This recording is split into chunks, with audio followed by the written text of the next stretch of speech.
The third video on this YouTube channel. Sorry it's been such a long delay since I've posted previously. If you follow my content closely, you'll know that I post a lot of shorter form content on TikTok. But this was a topic, the selling of Salah and Son, and well, any other players that go into the AFCON Asian Cup. With all the considerations that we might need to take into place with doubles, blanks, etc., lots going on. It felt like too long of a video to put into a short form content style on TikTok. So here I am on YouTube delivering it for you here now. My graphic skills aren't the best. You've probably already seen that, so hopefully you can bear with me. And I'm sure my audio probably isn't up to the standard that I would be happy with. But as I say, hopefully you can still get a lot of useful information out of this video. So let's jump into it and start talking about the considerations, the things that we need to think about when selling these two key players in our FPL team. Now, my first question to all of you is actually, do we need to sell both of these players this week? Now, that might seem a bit of a crazy thing to say. All this money locked up in these players, potentially losing value, sat there without replacements. It sounds a risky play, but if you only sell one of them this week, we might actually get more information in game week 22 that could help us make the right call for who to replace with the other one. So there's a couple of examples of this. So Jarrod Bowen is one. Unfortunately, he went off injured right at the end of their FA Cup game. Now, we don't know if he's going to be fit for game week 21 unless some other news comes out or we get some training pictures that might give us some clues. But as it stands, we don't really know what's going on with Bowen. The FA Cup game is after the deadline. We're not going to get a press conference as well. So waiting a week on, particularly if you've only got one free transfer, waiting a week on someone like Bowen to then bring in game week 22, could be a really good move to then get as much information as possible. It is annoying that he does play Sheffield United away this week, which would be a fixture that we'd want to attack and potentially even a captaincy option going into this week. But it's not one I'd take a hit to bring in for Bowen. But if you've got two free transfers, then yeah, fine, you might still use that second free transfer to take that gamble on Bowen, knowing that he usually recovers quite well from injuries. But that is something that's considered, that more information could come out ahead of game week 22. The other player that might happen with is Kevin De Bruyne, who's come out and basically said that he actually himself expects to be on the bench against Newcastle, which probably rules him out as an option for bringing in game week 21. But again, more minutes from the bench, and all of a sudden in game week 22, we might be thinking, okay, Kevin De Bruyne could be the one to go for. And then all of a sudden, you're looking at a potential double game week in that game that needs to be rearranged against Brentford. And all of a sudden, Kevin De Bruyne is going to be the hottest thing in FPL. So the other thing that needs to be considered as well is blank game week 26. Now, there's two ways that we need to consider blank 26. There's obviously the teams that are going to blank because they're playing in the Carabao Cup or final, or they had fixtures. All the teams that they're meant to be playing can't play because obviously the other teams are playing in the Carabao Cup. You know what I mean. So that is the other thing that we need to consider as well. But what is another thing that we need to consider is, could we actually use these transfers as an early move, a bit of an upside move to try and bring in a player that's got a good fixture in blank game week 26? Let's face it, if it's like Liverpool, Chelsea's, Spurs might even be affected because they're due to potentially play one of the teams in game week 26, they're likely to be in the final. We could bring in a bench player, a cheaper player that's got a really good fixture in game week 26 to get ahead of the curve. Good pick for now in the short term, but there could be a few that are really good picks in that game week 26 as well, which will really help you in that game week 2 and may save you having to play a hit in that week, which you can save for a different game week later down the line. Now, the other thing that we need to consider is the route back to Haaland.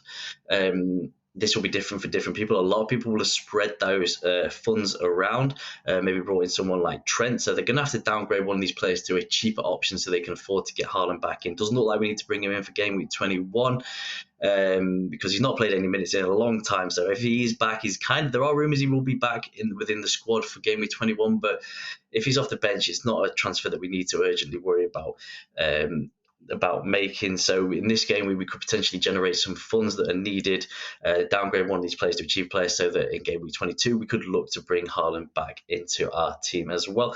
And the other thing that I did mention is losing value. Obviously, if you don't sell these players right away, you could lose value, which could be a massive pain down the line. But for me, I think losing the value, I'm not too worried because I do think there are plenty of cheap options out there that we can look to get decent FPL points from. So I wouldn't be too hung up on losing value on these players going forward. So now, with all that being said, let's have a look at some of the replacements for these two main players.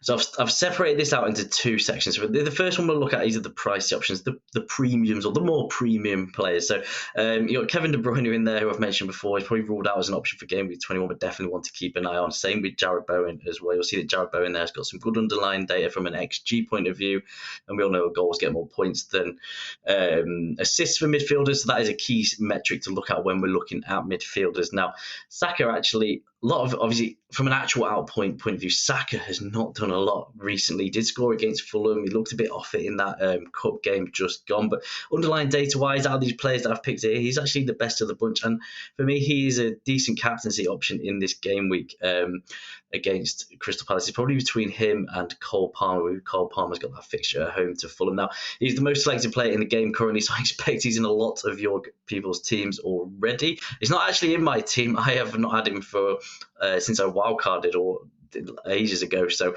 I will actually be looking to bring in Saka this week, which doesn't feel the most exciting of moves to do, but it just feels a safe, obvious move for me. Now, I'm going to talk through everyone in this list, so hopefully you can absorb some of the information as I am talking through it here, but there's a couple of things I want to talk about. So Liverpool options that we've got in here. So Jota, he's the highest for XG per 90. So all these stats obviously per 90. Jota is the highest sort of XG per 90 in this list, but for me he's a bit of a minutes risk. I expected him to play in the cup game against Arsenal, where they did play what I thought would probably be one of their strongest team, which to me says he's probably going to play in the Carabao games. So that to me puts him as a bit of a minutes risk for the weekend Premier League game. So it's not really an option that I would unfortunately. He's not an option that I would go for, unfortunately, at this point. As exciting as a pick, I think that is. Odegaard, again, I think he is a good pick. You know, you're going to get all the set pieces and all that comes with it. Arsenal, maybe they're misfiring a little bit too much, though, to double up with Odegaard and Saka. And if you're going for one, I probably still prefer Saka. I have included Bruno Fernandes in this list. If you're after a differential, you are trying to catch up, Bruno Fernandes could actually be the pick. You know you got the penalties with him. You know his minutes are secure. Long term, looking at Man United's fixtures are actually very good.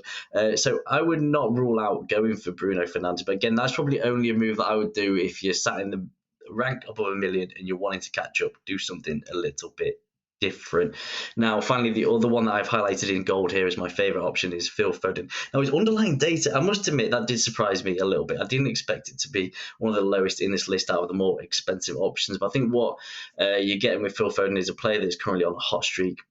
He's doing well, and we know that eventually there will be a double game week coming up when they rearrange that fixture against Brentford. So that is why I really like Phil Foden, and he's already in my team as well. So that is my quick summary on the pricey options. But to summarise, I can't justify saying buy De Bruyne and Bowen at this point with their current situation. I think Saka is the easy one to go for if you haven't already got him. Then I would be after Phil Foden because of the fact that the double game is potentially coming up. And then if you have to spicy differential from this list, it'd have to be Bruno. Okay, so now let's have a look at the budget options that we can go for. As I said, these can be really important if we're wanting to get like players like Haaland back into our team. We need to raise that money by selling these premiums. We've already invested in Trent. Then these could be the pool of players that we look at to facilitate doing that. Now, first on this list is Anthony Gordon. Now, he's been great this season. I've had him in my team. I've had a lot of good points returns for him, but at the moment, I can't recommend buying him. If you've got him, I'll probably hold him. He's got a tricky run here with Man City and then Villa away coming up, but then good fixtures again after that when they get Luton at home, etc.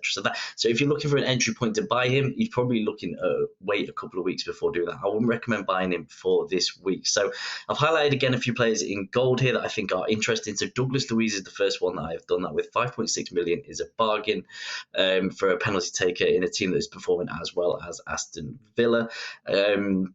And when I talked earlier about having high upside in that game week 26 blank, where you're going to need all your squad players, you don't want to use a chip. You got players that you're going to have to bench because they're not going to be playing. Douglas Luiz got a good fix in that game week to get ahead of the curve and have in your team, and he's going to play the minutes and he's on the penalties, as I said. So that could be a really interesting pick to go for your teams. Now, the next player that I've highlighted in gold here is Cole Palmer. Now, it's not too late to get Cole Palmer. He is the best by far out of everyone on this list. His penalties, his underlying data is still good, even though this is XG. Even if you look at non-penalty XG, is still good. His output is good. Everything is good about Carl Palmer. The only negative that I've got to talk about with him is the fact that there is a chance that he could be one of the blanks in game week 26. But we've still got a lot of weeks before here and there, and I honestly think it could hurt you not having him. And I would say he's essential at this point if you've not already got him. Now, another one I've highlighted in gold here as an interesting option is Pascal Gross, 6.4 million. If you're an FPL manager that likes to back fixtures, Brighton are the team with the fixtures. They got a fantastic run. They got a good game in that blank game week 26 as well, which does make it appealing for forward planning there. His underlying data is okay. Expected goal involvement per 90 of 0.43. Not the best on this list, but not the worst, certainly. Definitely a consideration. You'd expect that data to improve with the really good run of games coming up. Now, Garnacho, another interesting one, 4.8 million. If you really need to save some money so you can get Haaland back in your team, Garnacho could actually be a really decent pick at 4.8 million, getting decent minutes, and that XG at 0.31 per 90 for that price is not bad. And fine, Man United might be not doing that well this season, but at that price you'd be happy to bench him in if you needed to. So that could be a real option if you are really struggling to get Haaland into your team and you know you really want to bring him in. Now, Richarlison, this is a funny one. Before the Timo Werner sort of rumours started coming out, I actually can't remember if that's been confirmed or not at the time of recording this, but I'm going to assume it is. So with the Richarlison, Werner will come in. We've got Maddison coming back from injury as well. All of a sudden, Richarlison looked this fantastic pick, but all of a sudden, then you might be a minute's risk. Now, short term, I do think he's fine. I think if you've already got him in your team, you don't need to panic and sell him. I'm sure he's still got a lot of minutes in the bank before any of these players sort of work their way up into potentially stealing Richarlison's minutes, and you're probably going to have the penalties for him as well while Son is at the Asian Cup. So, yeah. Richarlison, I couldn't recommend buying at this point because of all of that is going on, but potentially, if you've already got him, I wouldn't be looking to sell him either. I still think he's a good pick if you've got him. Now, the other one that I wanted to mention specifically was Pedro Neto. He might have got forgotten about a little bit. I don't know if he's still the top assister in the Premier League, but he certainly was a few weeks ago. He had a fantastic start to the season, then picked up that hamstring injury. Now, Wolves are a team historically that over the last few seasons you wouldn't have thought would score many goals, but this season have been a lot better in front of goal, and they seem to be scoring against most teams this season. So even with the fact that they've got a tricky set of fixtures, they're not bad. When you actually look at it on the FDR, it's 3-3, 3-3-3, or whatever. It just goes on. So they've got a load of bang average fixtures, basically, but you would back Wolves to score in most games these days this season. And I say Pedro Neto, he's building up his minutes. So he had 10 mins the other day in the Premier League. He played most of the second half in the FA Cup as well. Wang is now going off to the Asian Cup, so you would expect that Neto is going to be due a start. Such an explosive option as well. He's mainly a player that will get you assists, but I wouldn't rule out the odd goal from him too. Okay, so those are all of the options that I wanted to share with you. So let me know in the comments who you were going to pick for your Son Salah replacements. Have I missed anyone? And if you found this video useful, then please consider dropping a like. Please subscribe as well. I can't promise there'll be regular content coming out on YouTube, but if this video does okay, then I might consider putting a few more videos out as well. So as I say, hope you found that useful. Thank you for watching, and good luck with all your decision making ahead of game week 21.